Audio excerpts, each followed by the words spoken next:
We have so many people here today to share with you. Some sitting up here on the stage with us to my left and my right, but we have a very special guest who will start us off right as our keynote.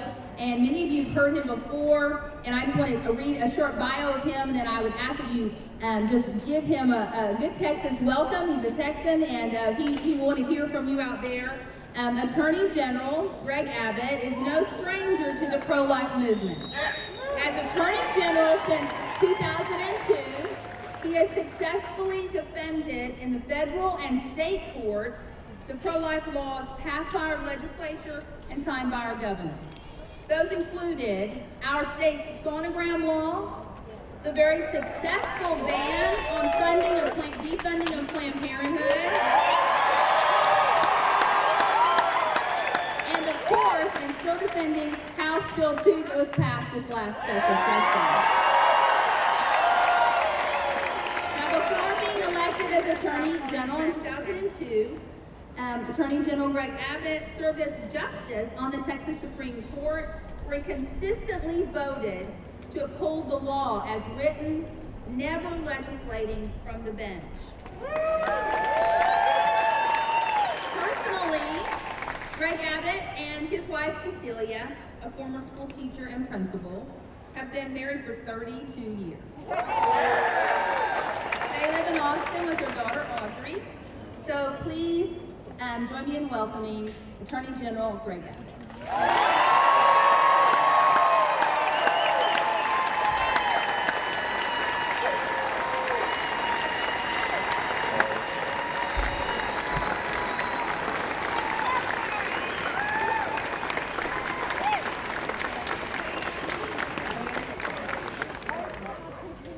Well, thank you all very much. It's great to see so many people from around the state talking to a microphone that seems like it's not on. Is this microphone on? No! I didn't think so.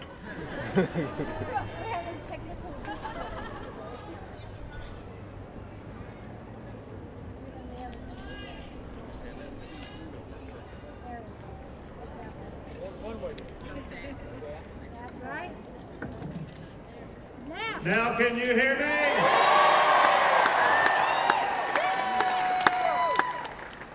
I was trying to tell you how proud I am of you, the warriors for life in the great state of Texas.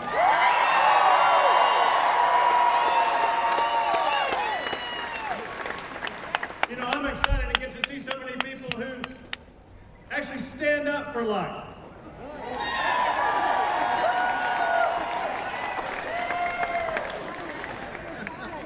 You may have heard that Governor Cuomo said that pro-life supporters are not welcome in New York.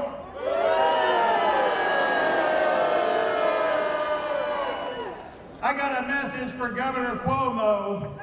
Pro-life supporters are welcome in Texas.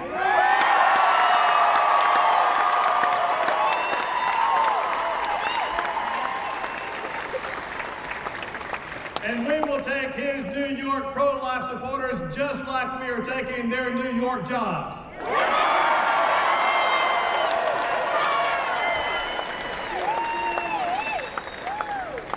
I want to thank my friend Bishop Boskins for joining with us here today.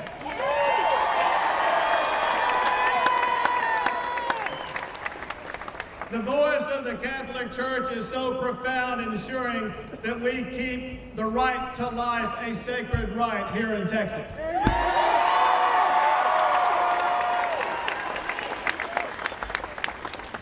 Now, I join you today in quite literally standing for life.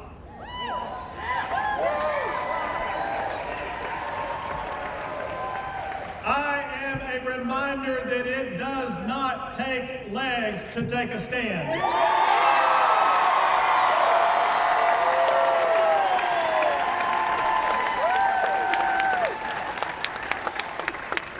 It takes backbone.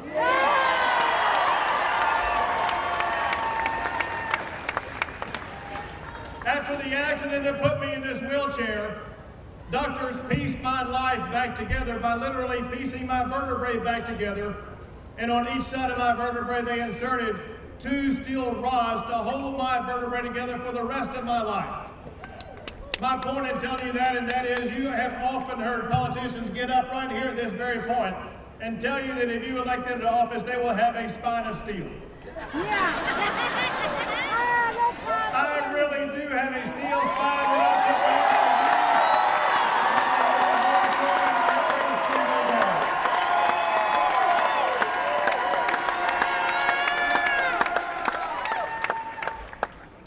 You know, we find, unfortunately, even here in Texas, some people find it easy to write off the lives of the disabled. Yet every day, God reminds us that every life has value, no matter the form.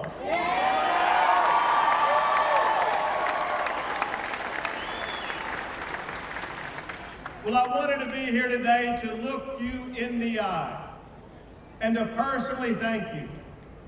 People from around the state of Texas, whether you're from north or south or east or west, whether you are old or young, whether you're black or white or Asian or Hispanic, whether you are rich and poor, your voice stood together during this last legislative session.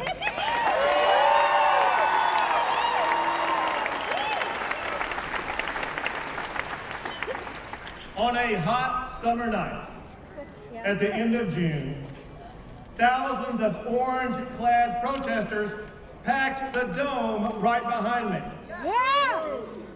The cause that galvanized liberals, that caused liberals to rally to this Capitol in an unprecedented fashion, the cause that helped catapult a little-known state senator into a race to be the next governor of Texas, was not the fight to create more jobs.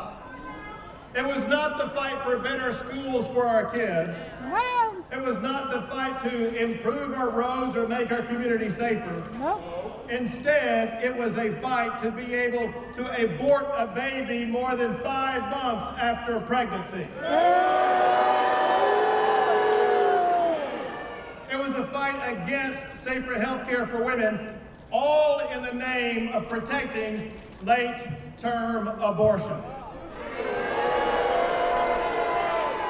But you all know, the fight did not end on that filibuster night.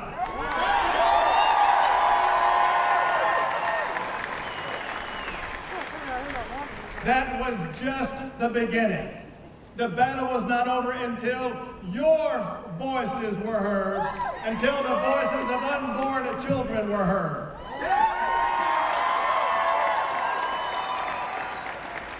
You were emphatic. The most important issue in Texas is not taking lives, it is saving lives.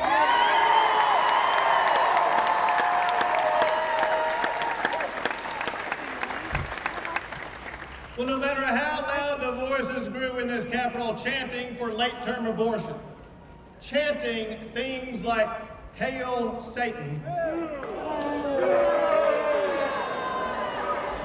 you stood stronger, you stood longer, you answered the call for life, and your voices won.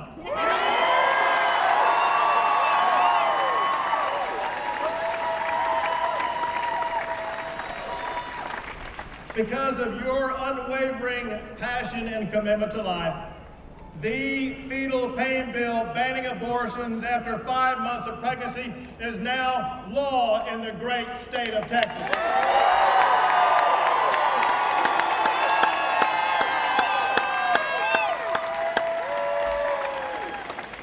Mothers are safer and children will live because of what you did this last summer. God bless you for doing that.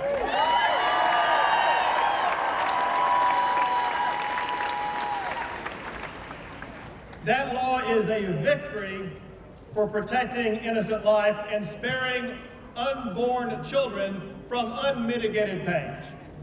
It's a victory for protecting mothers and improving health care as well as safety standards. And it is a victory to protect women from killers like Kermit Gosnell.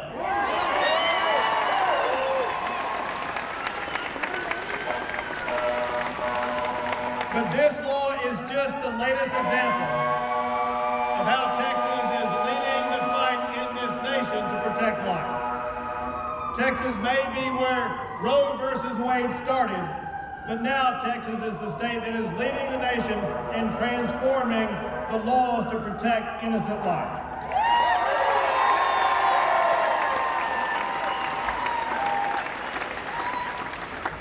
Because of you, Texas law now requires parental consent before a minor can get an abortion.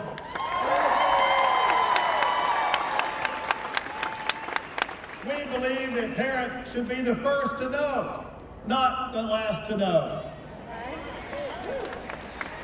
Because of you, Texas law now requires a sonogram before an abortion, ensuring that women have all the information possible before making a life-ending decision.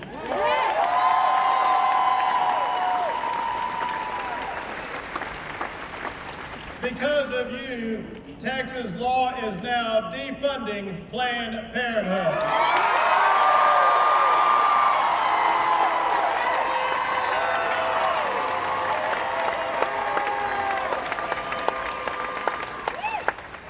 Because of you, abortion in Texas is now effectively outlawed after 5 months of pregnancy.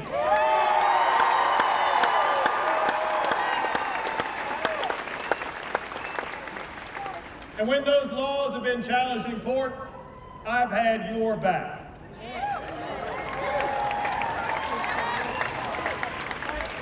When abortion groups tried to overturn the partial birth abortion ban, I put a coalition of states together across this country and fought that fight all the way to the United States Supreme Court. And that ban remains outlawed across America today. When abortion groups sued to overturn the sonogram law, we responded, we won, and that law remains in effect today.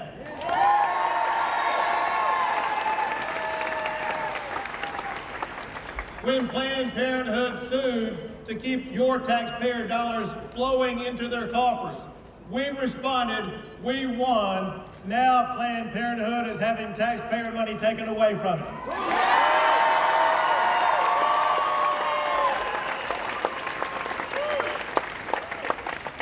And now that the fetal pain law is being challenged in federal court, once again, I am standing up to fight for innocent life here in the state of Texas.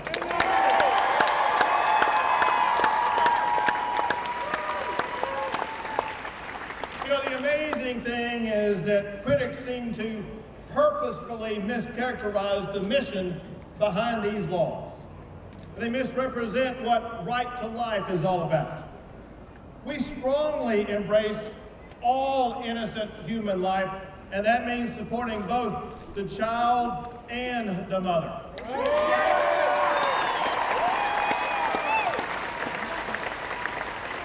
We care about children both before and after they are born. We want to give every child an opportunity to succeed. That means promoting adoption as a loving alternative to abortion.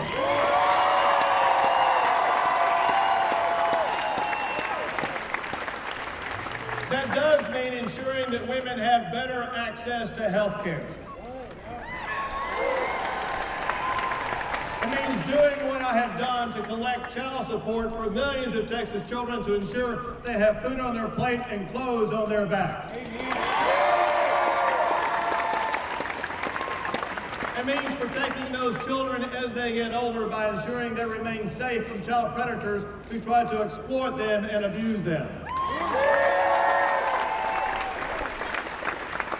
And it means giving all of our children the choice of a better education in life. But for a child to have a better chance in life, a child must first have a chance at life.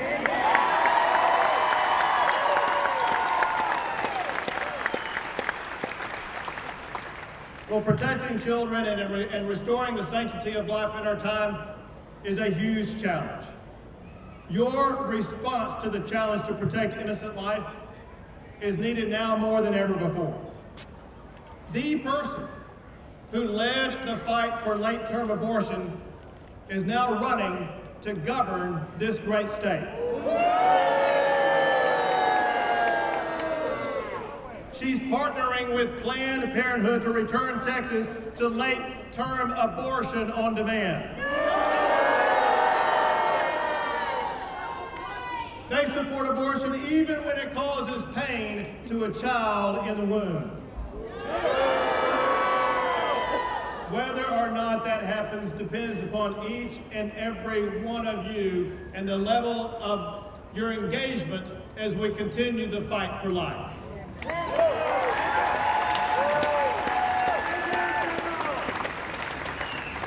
Remember the words in the book of Isaiah. Isaiah said he heard the voice from the Lord saying, "Whom shall I send, and who will go for us?" And Isaiah responded, "Here am I, send me."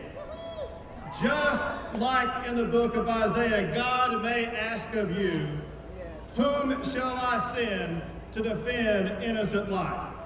You can respond just like Isaiah by saying, "Here am I, send me into the fight to defend innocent life."